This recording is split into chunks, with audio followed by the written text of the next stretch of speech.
সমৰ্থন কৰে তাকে ভোট দিব, কিন্তু বিজেপিৰ কাৰ্যকৰ্তাক ভোট দিব, এজিপিক ভোট দিব, কংগ্ৰেছক ভোট নিদিব। ঠিক আছে? বিশ্বনাথ জিলাৰ নিৰ্বাচনৰ এই সভাত আমি সকলোৱে ইতিমধ্যে সাংসদ ৰঞ্জিত দত্ত ডাঙৰীয়াৰ পৰা শুনিব পাইছো যে আমাৰ বিহালী সমষ্টিৰ বুৰৈত আমাৰ দলৰ প্ৰাৰ্থী শ্ৰীমতী সুনীতা তাঁতী ইতিমধ্যে বিনা প্ৰতিদ্বন্দ্বিতাৰে নিৰ্বাচিত হৈছে।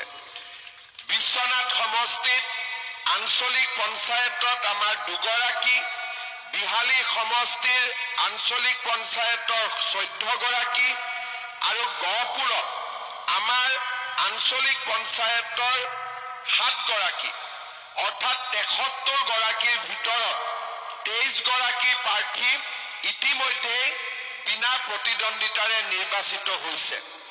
ৰঞ্জিত দত্ত ডাঙৰীয়াই কৈছে যে আমি জিলা পৰিষদো সকলোতে জিকিম, আঞ্চলিক পঞ্চায়ততো জিকিম আৰু গাঁও পঞ্চায়ততো বিজেপিৰ সদস্যই জিকিব বা বিজেপিৰ সদস্যই জিকিব। হয়নে নহয়? গাঁও পঞ্চায়তত এইবাৰ আমি দলৰ টিকেট দিয়া নাই, সেইবাবে বিজেপি দলৰ কৰবাত কৰবাত 2 গৰাকী উঠিছে, 3 গৰাকী উঠিছে। বন্ধুত্বপূৰ্ণভাৱে গাঁও পঞ্চায়তত নিৰ্বাচন খেলিছে। যাকে আপোনালোকে সমৰ্থন কৰে তাকে ভোট দিব, কিন্তু বিজেপিৰ কাৰ্যকৰ্তাক ভোট দিব, এজিপিক ভোট দিব, কংগ্ৰেছক ভোট নিদিব। ঠিক আছে? আৰু আঞ্চলিক পঞ্চায়ত আৰু জিলা পৰিষদত পদুম ফুল দেখা পাব, য'ত পদুম নাপায় তাতে হাতী দেখা পাব। হাতী মানে পদুম, পদুম মানে হাতী। ঠিক আছে? গতিকে আমি হয় পদুমত ভোট দিম, নহলে আমি হাতীত ভোট দিম। আঞ্চলিক পঞ্চায়ত আৰু জিলা পৰিষদত আমি বিশ্বনাথ জিলাত 100% ভাৰতীয় জনতা পাৰ্টি আৰু মিত্ৰ গোষ্ঠীক বিজয়ী কৰিম। হ'ব? সকলোৱে বুজি পাইছে? এতিয়া মই আপোনালোকক কেইটামান কথা ক'ব বিচাৰিম যে আমি আগলৈ গৈ কি কৰিম, আমি কি কৰিলো, আৰু ৰাইজে প্ৰধানমন্ত্ৰী ডাঙৰীয়াক কিয় সমৰ্থন কৰিব লাগে। শ্ৰদ্ধাৰ ৰাইজ, 2014 চনত নৰেন্দ্ৰ মোদী ডাঙৰীয়া ভাৰতৰ প্ৰধানমন্ত্ৰী হয়। 2016 চনত আমাৰ বিজেপিৰ প্ৰথম চৰকাৰ হয়। প্ৰথম চৰকাৰ হওঁতে 3 বছৰৰ ভিতৰতে কোভিড আহিলে, CA আন্দোলন আহিলে। তাৰ মাজতো আমি অসমখনক আগুৱাই লৈ গলো। কোভিডৰ সময়তো মানুহৰ লগত আমি থিয় হলো। ভেকচিনৰ পৰা আৰম্ভ কৰি অক্সিজেন ICU লৈকে আমি মানুহক যিমান পাৰো সহায় কৰিলো। 2021 চনত মই মুখ্যমন্ত্ৰী হলো আৰু অহা 10 মেত মুখ্যমন্ত্ৰী হিচাপে মোৰ 4 বছৰ সম্পূৰ্ণ হ'ব। কিন্তু ইয়াৰ আগতে 2016 চনৰ আগতে অসমক কোনে শাসন কৰিছিলে? মেক্সিমাম সময় কংগ্ৰেছ দলে অসমক শাসন কৰিছিলে। তৰুণ গগৈ ডাঙৰীয়া অসমৰ 15 বছৰ মুখ্যমন্ত্ৰী আছিলে। এতিয়া আপোনালোকক মই সুধিম, কংগ্ৰেছৰ দিনত কোনে কি কি আঁচনি পাইছিলে? কোনোবাই ক'ব পাৰিব নেকি যে মই এই আঁচনি পাইছিলো, মই এই আঁচনি পাইছিলো? কাবাৰ নাম মনত আছে কোন আঁচনি পাইছিলে? অৰুণোদয় পাইছিলে নেকি কংগ্ৰেছৰ দিনত? সঁচা কথা ক'ব, নহলে আকৌ কংগ্ৰেছৰ মানুহখিনিয়ে মোক বেয়া পাব নহয়। অৰুণোদয় পাইছিলে নেকি? নিযুত মইনা পাইছিলে নেকি? বিনামূলীয়া নামভৰ্তি, বিনামূলীয়া চাউল নাই পোৱা? কিবাটো পাইছিলে, কিবা এটাটো পাইছিলে। কংগ্ৰেছৰ দিনত আমি কি পাইছিলো? প্ৰথম পাইছিলো লুঙি, হয়নে নহয়? দ্বিতীয়তে কি পাইছিলো? ধুতি। তৃতীয়তে কি পাইছিলো? সূতা। চতুৰ্থতে কি পাইছিলো? কম্বল। পঞ্চমতে কি পাইছিলো? আঁঠুৱা। হয়নে? আমি যিসকলে নাম ধৰ্ম কৰে বেলেগ কথা, যজ্ঞ যোনে কৰে প্ৰমোদ বৰঠাকুৰেও জানিব যে আমি যজ্ঞত পঞ্চমৃত দিওঁ মাক সন্তুষ্ট কৰিবৰ কাৰণে পঞ্চমৃত দিওঁ পূজাৰ পিছত পুৰোহিতে কয় পঞ্চমৃত লওক তাৰমানে পঞ্চমৃত আমি পূজাত দিওঁ কংগ্ৰেছৰ পঞ্চমৃত কি আছিলে লুঙি ধুতি খুটা কম্বল আঠুৱা হয়নে নহয় মই ভুল কৈছো যদি কওক মই ভুল কৈছো নেকি তাৰমানে 15 বছৰত কংগ্ৰেছৰ কোনো আঁচনিৰ কথা কাৰো মনত নাই যি মনত আছে লুঙি ধুতি খুটা কম্বল আঠুৱা বাস যদি আকৌ এবাৰ কংগ্ৰেছ অসমত আহে আমাক আকৌ কি দিব আকৌ লুঙি দিব ধুতি দিব আঠুৱা দিব কম্বল দিব হয়নে নহয় খুটা দিব মোৰ এতিয়া মনত আছে মই বিজেপিত যোগদান কৰাৰ পিছত এদিন মই তিতাবৰত এখন মিটিং কৰিব গৈছিলো গোটেই মহিলাবিলাক দৌৰা দৌৰি হুলস্থুল বোলে কি ঘটনা কংগ্ৰেছৰ দিনত কি আছিল এখন ট্ৰাকত তেওঁলোকে খুটাৰ পেকেটবিলাক লৈ আহে মহিলাসকলক মিটিং কৰিব মাতে ওপৰৰ পৰা খুটা দলিয়াই থাকে 1000 মহিলা থাকে খুটাৰ পেকেট থাকে 200টা মহিলাসকলে তাৰ ভিতৰতে কাজিয়া পেচাল হুলস্থুল এনেকুৱা কংগ্ৰেছৰ পৰিৱেশ আছিল মনত আছে নে নাই ৰাইজ খুটা কেইটাও পুৰানি দিছিলে 1000 মানুহক মিটিঙত মাতিব খুটাৰ বান্ডিল দিব 200টা কাজিয়া পেচাল আৰু পাৰিলে খুটাটো কংগ্ৰেছ কেইটাই টকা খাইছিল হয়নে নহয় আপোনালোকে অলপমান গাঁৱত মনত পেলাওকচোন কংগ্ৰেছৰ দিনত অংগনবাদী কেন্দ্ৰ গাঁৱত বনাইছিলে পাৰ চৰাইও সোমোৱা দিগদাৰ বাচ্চা সোমোৱাটো বাদ দিয়ক আজি বিজেপি দলত অংগনবাদী কেন্দ্ৰ বনিছে কোনটো ভাল কেন্দ্ৰ বিজেপি দিনতো ডাঙৰ দীঘল নে কংগ্ৰেছৰ দিনতো ডাঙৰ দীঘল আজি আমি বিজেপিয়ে যিবিলাক অংগনবাদী কেন্দ্ৰ বনাইছো আৰু কংগ্ৰেছৰ দিনত যিবিলাক অংগনবাদী কেন্দ্ৰ বনিছিলে পাৰ্থক্যটো আপোনালোকে চালে বুজি পাব যে কংগ্ৰেছ কোট আৰু বিজেপি কোট কংগ্ৰেছৰ দিনত ৰাস্তা ঘাটৰ অৱস্থা কি আছিলে আজি এতিয়া মই হলঙিত নামিলো বোলে বিশ্বনাথত মিটিং আছে বল তেজপুৰত মিটিং আছে কিমান দেৰি লাগে সুধিছো বোলে ইয়াৰ পৰা 45 মিনিট সময় লাগিব কালি মই কৈ আহিছো ডিব্ৰুগড়ত গুৱাহাটী আৰু ডিব্ৰুগড়ৰ মাজত আমি এনেকে ৰাস্তা এটা বনাই আছো ৰাস্তাটো গাড়ী যায় ডিসেম্বৰ মাহত ৰাস্তাৰ ওপৰতে এৰোপ্লেন নামাই দি তাৰমানে এয়াৰপোৰ্টত যেনেকুৱা ৰানৱে তেনেকুৱা ৰাস্তাও হ'ব এতিয়া কংগ্ৰেছ মানুহবিলাকে মোক মাজে মাজে হাঁহিছিলে কবাত সুৰংগও হয় নেকি প্ৰথম কওঁতে হাঁহিছিলে নাই মানুহে এতিয়াতো নাহাঁহে এতিয়া ভগৱানে কৰিলে অহা 2 এদিনৰ ভিতৰতে ভাৰত চৰকাৰে গহপুৰ নুমলীগড়ৰ টানেল 12,000 কোটি টকা অনুমোদন কৰি দিব সব পৰ্যায় হৈ গল মাত্ৰ অলপ কাম বাকি কংগ্ৰেছৰ দিনত এইবিলাক কামৰ কথা কোনবাই চিন্তাও কৰিব পাৰিছিলে নেকি আজি গহপুৰত বিশ্ববিদ্যালয় বিশ্বনাথত মেডিকেল কোনটো আঁচনি কংগ্ৰেছে আৰম্ভ কৰিছে বিশ্বনাথ আজি নতুন জিলা হল কোনে কৰিলে বিজেপি দলে কৰিলে আজি মেডিকেল কলেজ কোনে কৰিলে বিজেপি দলে কৰিলে আজি কলকাতা বিশ্ববিদ্যালয় কোনে কৰিব বিজেপি দলে কৰিব গহপুৰ আৰু গোলাঘাটৰ মাজত সুৰংগ কোনে নিৰ্মাণ কৰিব বিজেপি দলে কৰিব আজি যদি আপোনালোকে হিসাব কৰি চাই এই বিশ্বনাথ আৰু গহপুৰত যি ধৰণে কাম কাজ আগবাঢ়িছে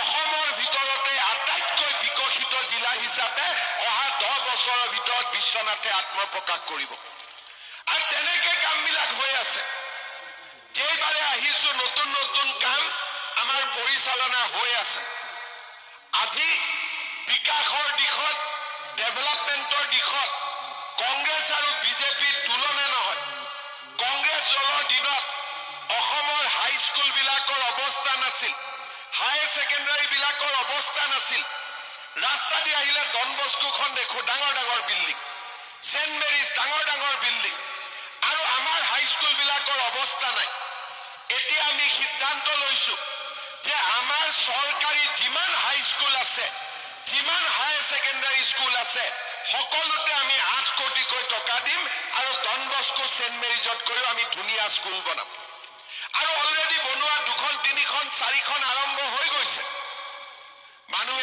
বিশ্বাস নকৰিছিল কিন্তু এতিয়া কামৰ গুৰুত্ব দেখি মানুহে বিশ্বাস কৰিব বাধ্য হৈছে যে বিজেপিয়ে নৰেন্দ্ৰ মোদীয়ে সঁচাকৈয়ে অসমখন পৰিৱৰ্তন কৰিছে কেইদিনমানৰ ভিতৰতে আপোনালোকে ব্ৰহ্মপুত্ৰ ব্ৰিজ হৈ কলিয়া ভুমুৰা দি নগাঁও দি গুৱাহাটী গৈ আছে কম সময়ৰ ভিতৰতে মিছন চাৰিআলিত ফ্লাইঅভাৰ হৈ যাব আৰু তেজপুৰৰ পৰা বাইহাটা চাৰিআলি ৰাস্তাও আমি 4 লেন হাইৱে বনাম যাতে আপোনালোকে সেইটো ৰাস্তাও ব্যৱহাৰ কৰিব পাৰে আজি ইমানবিলাক কাম মাত্ৰ 5 বছৰত 5 বছৰ হোৱাই নাই 4 বছৰ 4 বছৰত আমি এখন নতুন অসমৰ বুনিয়াদ নিৰ্মাণ কৰিছো আজি বিশ্বনাথৰ পৰা উমাতামনিলৈকে ৰূপৱে গুৱাহাটীত ৰূপৱে হয় আজি বিশ্বনাথতো ৰূপৱে আৰু তাৰ লগে লগে মই আৰু চেষ্টা কৰি আছো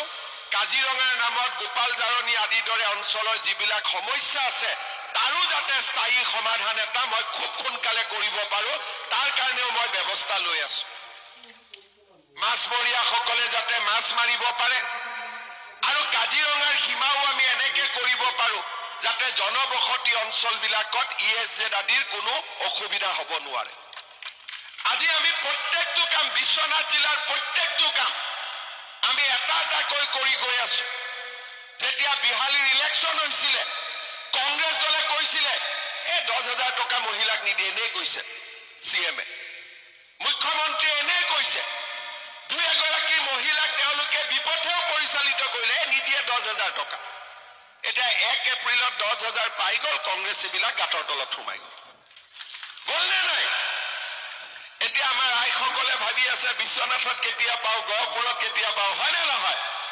চিন্তা অলপ হৈ আছে নে নাই এতিয়া প্ৰমোদ বৰঠাকুৰ আৰু উৎপল বৰাক মই ৰিকুৱেষ্ট কৰিম যে জুন মাহত এখন বিশ্বনাথত মিটিং পাতক আৰু জুন মাহত এখন গহপুৰত মিটিং পাতক ৰাতিপুৱা বিশ্বনাথত দিম গধূলি গহপুৰত দিম সকলো আইমাতৃক 10,000 টকাটো দি থৈ যাম মে মাহত নিদিও মই মিছা কথা নকওঁ কাৰণ মে মাহত পঞ্চায়তৰ ৰিজাল্ট দিব জিলা পৰিষদ বনাব লাগিব পঞ্চায়তে শপত কৰিব গতিকে ব্যস্ত হৈ থাকিম আমি জুন মাহত বিশ্বনাথ আৰু গহপুৰৰ আইমাতৃসকলক 10,000 টকাকৈ দিয়াৰ আমি ব্যৱস্থা কৰিম আজি আপোনালোকে শুনি লওক শ্ৰদ্ধাৰ ৰাইজ আমি অসমত উন্নতিও আনিছো নেশ্যনেল হাইৱে গাঁৱৰ ৰাস্তা সমজিলা উপজিলা আজি কোনো ক্ষেত্ৰতে আদৰ্শ অংগনবাদী কেন্দ্ৰ আমি কতো কাম এৰা নাই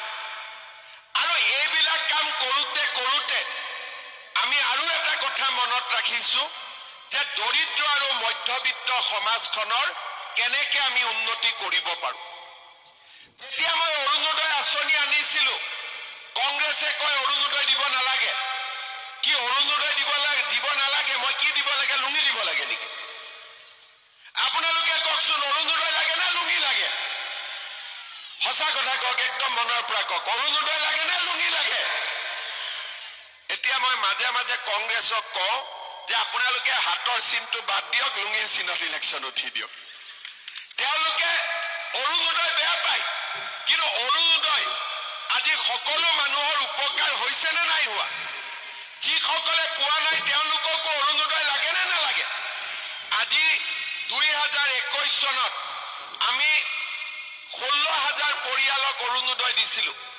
2022ত আমি 22,000 আগবঢ়াই লৈ গলো এইবাৰ আমি 37,000 38,000 এটা এটা সমষ্টিত আমি অৰুণোদয় দিছো উৎপল বৰা দিগন্ত ঘাটোৱাল প্ৰমোদ বৰঠাকুৰ ডাঙৰীয়াই মোক কৈছে যে বহুতখিনি মানুহে পাইছে কিন্তু এতিয়াও কিছুমান দুখীয়া মানুহে অৰুণোদয় পাব বাকি আছে আমাৰ যিবিলাক পঞ্চায়তত ইলেকশ্যন উঠিছে মই অনুৰোধ কৰিম যে গাঁৱত যেতিয়া আপোনালোকে যাব কোন কোন দুখীয়া মানুহে অৰুণোদয় পোৱা নাই নামখিনি বহি এখনত লিখি ল'ব কাৰণ গাঁৱত গ'লে মানুহ আহি ক'ব যে মই অৰুণোদয় পোৱা নাই কোনো আপত্তি নাই পোৱাটো আমি চিন্তা কৰিব নালাগে আমি কেনেকে দিম সেইটো চিন্তা কৰিব লাগে নামখিনি বহিত লিখি ল'ব মই আপোনালোকক প্ৰতিশ্ৰুতি দিছো ইলেকশ্যনৰ পিছত গহপুৰত মই অতিৰিক্ত আৰু 4,000 অৰুণোদয় দিম,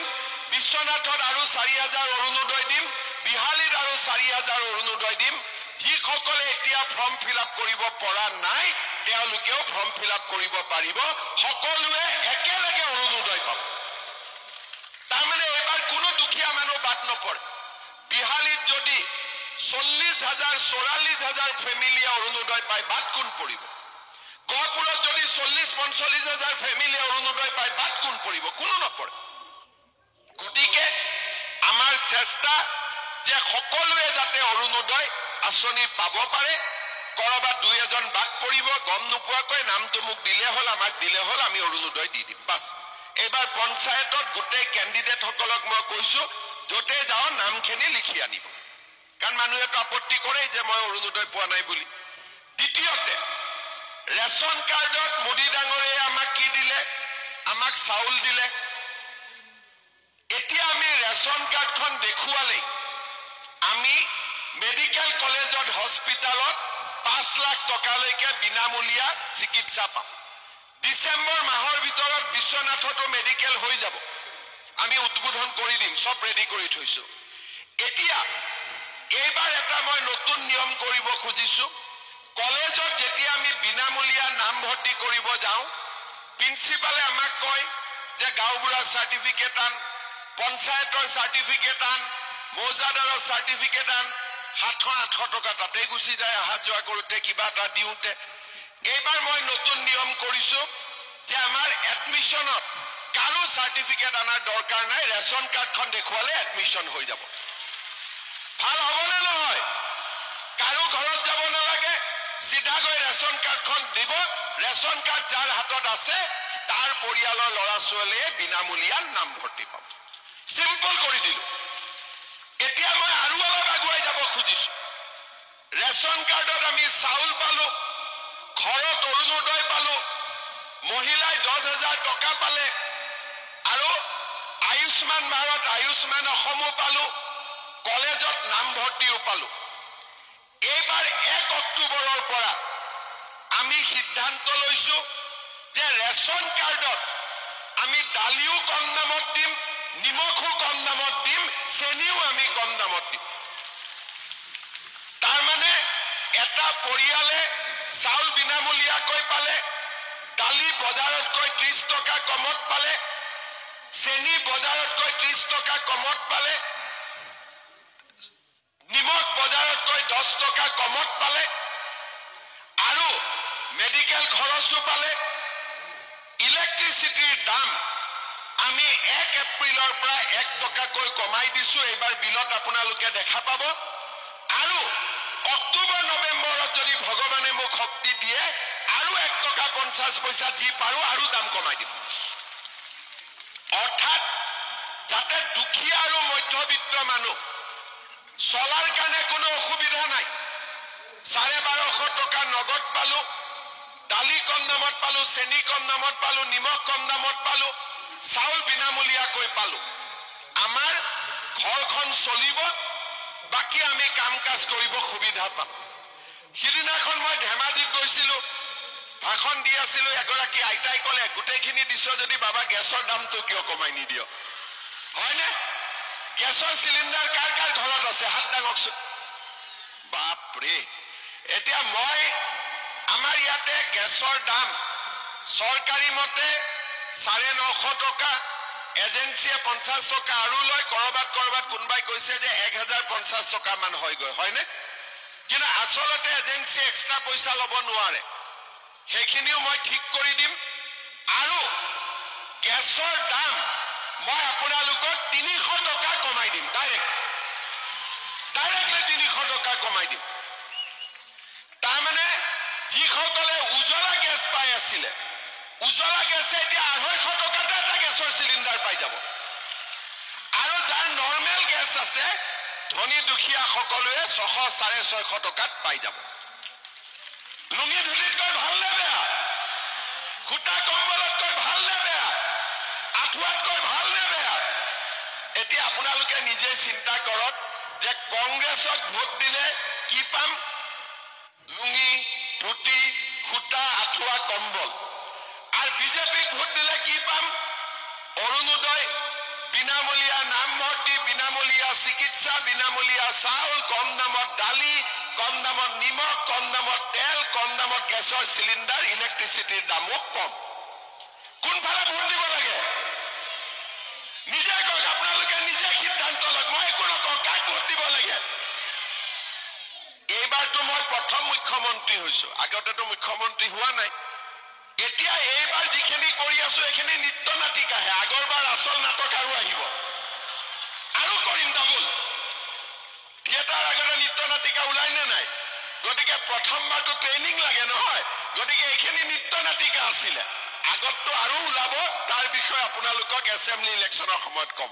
এতিয়া এইখিনি যিটো কলো ইলেকশ্যনৰ পিছত নহয়, এই যিখিনি কলো 2025ৰ ভিতৰতে খালাস কৰি দিম। এইটো পিছৰ প্ৰতিশ্ৰুতি নহয়, আকৌ পিছত কি কৰিম এইটো পিছত কম। এইখিনি আজিৰ কাৰণেহে, আৰু পিছত হয়তো গেছৰ দাম আৰু কমিব পাৰে, সেইটো পিছত, আজি নোৱাৰাখিনি নকওঁ, আজি যিখিনি পাৰো সেইখিনি কৈছো, হ'ব। এতিয়া মই আৰু আপোনালোকক 2-3টা কথা কম। আমাৰ কংগ্ৰেছৰ দিনত একেই কথা আছিলে, কিন্তু চাকৰি এটা দিবৰ কাৰণেও তেওঁলোকক 2 লাখ, 3 লাখ, 10 লাখ টকা ঘোষ দিব লাগিছিল। অংগনবাদী কেন্দ্ৰৰ চাকৰিৰ কাৰণেও 1 লাখ, 1.5 লাখ টকা লৈ লৈছিলে। আজি আপোনালোকে চাওক, চাকৰিত টকা ল'বৰ কাৰণে আটাইতকৈ সহজ। যদি মই কাৰোবাক ইংগিত দি দিওঁ, এই বাবা 10টা হেল্থত থাৰ্ড গ্ৰেড ওলাইছে, 5-5 লাখ টকা তুলি দে, দিবনে নাই? তুলি দিবনে? আৰু এনেকে টকা তুলিলে কি হয়, মুখ্যমন্ত্ৰীয়েও পায়, মন্ত্ৰীয়েও পায়, আৰু আমাৰ তলৰ কাৰ্যকৰ্তাসকলৰ গাড়ী মটৰ ঘৰ চব হৈ যায়, সহজতে হৈ যায়। আৰু কংগ্ৰেছৰ যিমানবিলাক বিল্ডিং দেখিছে, কংগ্ৰেছৰ নেতাৰ যিমানবিলাক গাড়ী দেখিছে, সব চাকৰি নামত তোলা টকা, বাকীটো একো স্কিমে নাছিলে। আজি আপোনালোকে চিন্তা কৰক, বিজেপি চৰকাৰৰ দিনত 1.5 লাখ চৰকাৰী চাকৰি আমি দিছো। মই বাকী একো নকওঁ, মাত্ৰ 1 লাখ কৰি খুজিলেও মোৰ ঘৰত 1500 কোটি টকা আহিলেহেঁতেন নাই। কিন্তু আপোনালোকে কওক, কোনবা ল'ৰাক চাকৰি দি আমি তামোল এখনো খাইছিলো কি কওক? কোনোবাই তামোল এখনো দিছে নেকি? কেইদিনমান আগতে আমি বিধানসভাত এখন ৰিপৰ্ট পালো, জাষ্টিছ বিপ্লৱ শৰ্মা কমিটি ৰিপৰ্ট। APSCত হোৱা দুৰ্নীতি, টকা কিমান লৈছেতো লিখাই আছে, 1 কোটি 1.5 কোটি।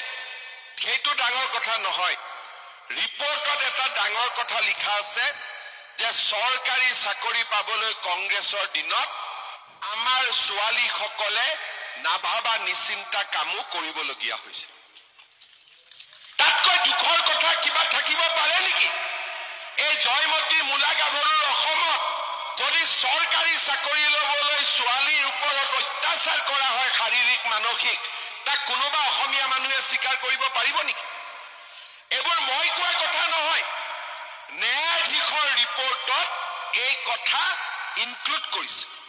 তাৰমানে আপোনালোকে চিন্তা কৰক, মাটি দালাল, থালান দালাল, চাকৰি দালাল কংগ্ৰেছৰ দিনত ক'ত কি নাছিল। চিন্তা কৰক, মাত্ৰ এটা ট্ৰান্সফাৰ পোষ্টিং কৰিবৰ কাৰণে 50,000 1 লাখ টকা নিদিলে ফাইলে পাৰ নহৈছিল। আজিও মই শেষ কৰিব পৰা নাই, কিন্তু এনেকুৱা বদমাছি কৰা 300 চৰকাৰী কৰ্মচাৰীক মই জেলত পঠাইছো আৰু নজৰ ৰাখিছো। কোনোবাই যদি হোৱাটছআপ কৰিও এটা খবৰ দিছে, তাৰ পুৰা অনুসন্ধান কৰা হৈছে। আৰু মই বিশ্বাস কৰো যে 3-4 বছৰ এনেকে হেঁচা মাৰি থাকিলে আমাৰ অসমত দুৰ্নীতি নোহোৱা হৈ যাব। আৰু তাৰ কাৰণে মই চেষ্টা কৰিছো। আজি ল'ৰা ছোৱালীয়ে বিনা পইচাত চৰকাৰী চাকৰি পাইছে, মাত্ৰ পঢ়িব লাগে। আৰু যোন ল'ৰা ছোৱালীয়ে চৰকাৰী চাকৰি নাপায়, তাৰ কাৰণেও আমি এটা নতুন আঁচনি আনিছো যে প্ৰত্যেক সমষ্টিত প্ৰত্যেক বছৰে 1000কৈ ল'ৰা ছোৱালীক ব্যৱসায় আৰু উদ্যোগ কৰিবৰ বাবে কোনো মৰ্টগেজ নোহোৱাকৈ আমি 2 লাখ টকাকৈ সহায় কৰিম। তাৰমানে গহপুৰত 1000 ল'ৰা, বিশ্বনাথত 1000 ল'ৰা, বিহালীত 1000 ল'ৰা 2 লাখ টকা পাব। বেংকৰ পৰা নহয়, গভৰ্ণমেণ্টক ঘূৰাই দিব নালাগে, ব্যৱসায় কৰক, ইণ্ডাষ্ট্ৰী কৰক, কিবা কৰক। আৰু বেংকৰ পৰা লোন লৈ আৰু বঢ়াই দিয়ক, আমাৰ আপত্তি নাই। আৰু অহা বছৰ আৰু ৩,০০০, তাৰ পিছৰ বছৰ আকৌ ৩,০০০। তাৰমানে চৰকাৰী চাকৰি নাপালেও ল'ৰা ছোৱালীয়ে নিজৰ ভৰিত নিজে থিয় দিব পাৰিব। আজি আপোনালোকে চিন্তা কৰক, ছোৱালীয়ে কলেজত পঢ়িব যাব, নিযুত মইনাৰ টকা সোমায়, অহাবাৰ আৰু সোমাব। আৰু ল'ৰাবিলাকৰ কাৰণেও এইবাৰ আমি এটা নতুন আঁচনি আনিছো, যে যিবিলাক ল'ৰা ছোৱালীয়ে ডিগ্ৰী পাছ কৰে, প্ৰথম বছৰটো ডিগ্ৰী পাছ কৰিলে দেউতাক মাককো পইচা খুজিব নোৱাৰে, ইণ্টাৰভিউত যাব লাগে। এই ডিগ্ৰী পাছ কৰা ল'ৰাসকলৰ বাবে বেংক একাউণ্টত প্ৰত্যেক মাহত আমি ২,৫০০ টকাকৈ জমা দিম এবছৰৰ কাৰণে। তাৰমানে পৰিয়ালটোক মই কতো কষ্টত থাকিব দিব খোজা নাই। দুখীয়া মানুহ, চাউল ফ্ৰী, দালি চেনি কম দাম, গেছ কম দাম, ল'ৰাক পঢ়াব লাগে, ছোৱালীক পঢ়াব লাগে, বিনামূলীয়া এডমিশ্যন, নিযুত মইনা, ডিগ্ৰী পাছ কৰিছে জীৱন প্ৰেৰণা। প্ৰত্যেকটো পৰ্যায়তে আজি ৰাইজৰ লগত আমি থিয় হৈছো। কংগ্ৰেছ চৰকাৰৰ দিনত আৰু আমাৰ দিনতো ঘৰৰ কাৰণে জিঅ' টেগিং কৰিবৰ কাৰণে পইচা দিব লাগিছিল। এইবাৰ জিঅ' টেগিঙত কোনোবাই পইচা লৈছে নেকি? সঁচা কথা ক'ব, কোনোবাই লৈছে নেকি? আজি সকলো মানুহে নিজৰ ঘৰ জিঅ' টেগিং কৰিছে, জীৱিকা সখী বাইদেৱে কৰিছে, চাহ একাপ খাইছে যদি খাইছে, টকা পইচা কোনেও ল'বলগীয়া হোৱা নাই। আৰু এনেকৈ সমাজ জীৱনৰ লগত যিমান দুৰ্নীতি আছিল আমি নোহোৱা কৰিব খুজিছো। আৰু যিসকলৰ জিঅ' টেগিং বাদ পৰি গৈছে, ইলেকশ্যনৰ পিছত আৰু 15 দিন সময় দিম, নিজৰ জিঅ' টেগিং নিজে কৰিব পাৰিব। নিজৰ জিঅ' টেগিং নিজে কৰিব পাৰিব। আমাৰ চাহ বাগিচাৰ লাইনৰ মাটিবিলাকৰ মালিক, চাহ বাগিচাৰ শ্ৰমিকক কৰিবৰ কাৰণেও মই প্ৰচেষ্টা চলাই আছো, যাতে মাটিৰ মালিকী স্বত্ব বাগানৰ শ্ৰমিকে পাব পাৰে। কোনে আগত চিন্তা কৰিছিল আমাৰ বিহু আজি বিশ্ব স্বীকৃতি পালে, ঝুমুৰে বিশ্ব স্বীকৃতি পালে, অসমীয়া ভাষাই ধ্ৰুপদী ভাষাৰ মৰ্যাদা পালে। আজি কোনটো পৰ্যায়ত দৰিদ্ৰ মানুহৰ সহায়, চাকৰিত সহায়, national highway, medical college, tunnel আৰু আমাৰ সাংস্কৃতিক ঐতিহ্য কোনো কামেই আমি বাদ পৰিব দিয়া নাই। যোৱা 4টা বছৰ প্ৰতিটো পল, প্ৰতিটো মুহূৰ্ত ৰাইজৰ কাৰণে কাম কৰাৰ কাৰণে চেষ্টা কৰিছো। বাকী সব কথা আপোনালোকে বাদ দিয়ক। বিশ্বনাথ জিলাত মুখ্যমন্ত্ৰী দায়িত্ব লোৱাৰ পিছত মই যিমানবাৰ আহিছো, একেলগে যোগ কৰিলে অসমৰ কোনো মন্ত্ৰীয়ে ইমানবাৰ বিশ্বনাথত অহা নাছিল। আমি অসমখনক ভাৰতৰ সৰ্বশ্ৰেষ্ঠ ৰাজ্য কৰিব খুজিছো। এডভান্টেজ অসম পাতিছো, 5 লাখ কোটি টকাৰ বিনিয়োগ হ'ব। ইণ্ডাষ্ট্ৰী কোন হ'ব কোন নহ'ব মোৰ ইণ্টাৰেষ্ট নাই। মোৰ কথা হ'ল আজি বিশ্বনাথ গহপুৰৰ ল'ৰা 7,000-8,000 টকাত সিকিউৰিটি গাৰ্ডৰ চাকৰি কৰিবৰ কাৰণে তামিলনাডুত যায়, কৰ্ণাটকত যায়, অন্ধ্ৰপ্ৰদেশত যায়। 1 লাখ টকাৰ চাকৰিৰ কাৰণে বাহিৰত যাওক, 7,000-8,000 টকাৰ কাৰণে বাহিৰত চাকৰি কৰিব যায়। বেমাৰ হলে চিকিৎসা নাপায়, মৃত্যু হলে মৃত্যু, শৰীৰ অসমলৈকে ঘূৰি নাহে, মাক বাপেকে চিন্তা কৰি থাকে। অসমত যদি মই এই 5 লাখ কোটি টকাৰ ইণ্ডাষ্ট্ৰী কৰিব পাৰো, সকলো ল'ৰা ছোৱালীক মাকৰ বুকুলৈ আকৌ আমি উভতাই আনিব পাৰিম।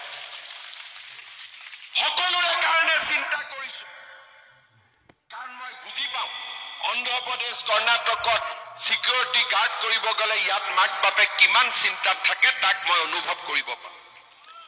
লুঙি ধুতিৰে এইবোৰ সমস্যাৰ সমাধান নহয়। তাৰ কাৰণে এটা মানৱীয় মন লাগিব, ৰাইজৰ কাৰণে কাম কৰাৰ ইচ্ছা লাগিব, আৰু প্ৰত্যেকটো পৰিয়াল নিজৰ বুলি ভাবা মানুহৰ ক্ষমতা লাগিব, তেতিয়াহে এই কামবিলাক হ'ব পাৰে। শ্ৰদ্ধাৰ ৰাইজ, আজি সময় যে অসমখন আজি যিটো গতিত আগুৱাই গৈছে, তাক যাতে কোনেও ধৰি ৰাখিব নোৱাৰে, তাক যাতে কোনেও স্তব্ধ কৰিব নোৱাৰে। প্ৰত্যেকটো ৰান্ধনীয়ে কৈছে আমাক দৰমহা কম, আশাই কৈছে দৰমহা কম, 1 অক্টোবৰৰ পৰা এই দৰমহাবিলাকো মই বঢ়াই দিম। কোনোবাই কৈছে মোৰ স্কুল প্ৰাদেশিকৰণ হোৱা নাই, তাৰো নতুন নিয়ম বনাম যাতে আৰু স্কুল প্ৰাদেশিকৰণ হ'ব পাৰে। টিউটৰে কৈছে দৰমহা কম, তাৰো দৰমহা বঢ়াই দিম যিমান পাৰো। কতো সমস্যা ৰাখিব খোজা নাই, মানুহৰ কাৰণে আমি কাম কৰিব খুজিছো। আৰু আপোনালোকে যেতিয়া আশীৰ্বাদ দিয়ে, কাম কৰাৰ ইচ্ছা আৰু দুগুণে বৃদ্ধি হয়। এই পঞ্চায়ত ইলেকশ্যনত আপোনালোকে আমাক ভোট দিব। দিল্লীত বিজেপিৰ চৰকাৰ, দিছপুৰত বিজেপিৰ চৰকাৰ, পঞ্চায়ততো বিজেপিৰ চৰকাৰ, ট্ৰিপল ইঞ্জিনে আমাক দৌৰাই ৰাখিব, ট্ৰিপল ইঞ্জিন আমাৰ আগবাঢ়িব। মই আৰু এটা চেষ্টা কৰি আছো, খুব ভাল খবৰ দিম, যাতে আমাৰ উত্তৰ পাৰত ৰাজধানী হওক, যিমান হওক, ৰেলগাড়ীবোৰ যে যায়, আমাৰ বৰগাং, বিহালী, বিশ্বনাথ এইবিলাকত বহুত ৰেলগাড়ী নৰখে, তাৰো মই ব্যৱস্থা কৰি আছো। খুব সোনকালে আপোনালোকক মই ভাল খবৰ শুনাম। মই চেষ্টা কৰি আছো, হৈ যাব, আমি কাম কৰি গৈ আছো।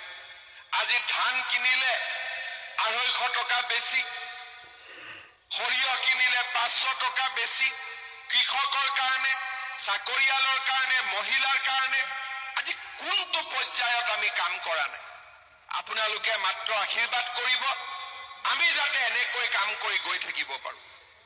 বৰষুণ দি আছিল, বৰষুণো নোহোৱা হৈ গ'ল, ভগৱানেও বিচাৰে যে বিজেপিয়ে জিকক, হয়নে নহয়?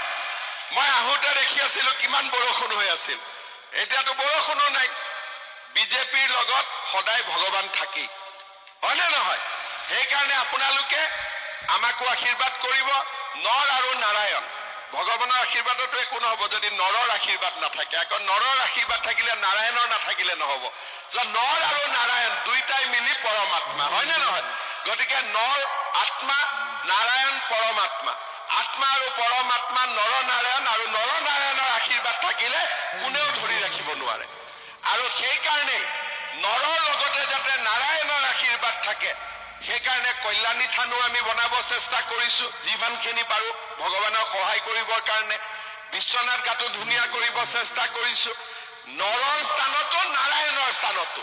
আজি আমি 25,000 নামঘৰক 1.5 লাখ টকাকৈ দিছো ইলেকশ্যনৰ আগতে, আৰু 25,000 নামঘৰক আকৌ দিম। তাৰমানে আমি নৰৰো আশীৰ্বাদ লাগে, আমাক নাৰায়ণৰো আশীৰ্বাদ লাগে, হয়নে নহয়?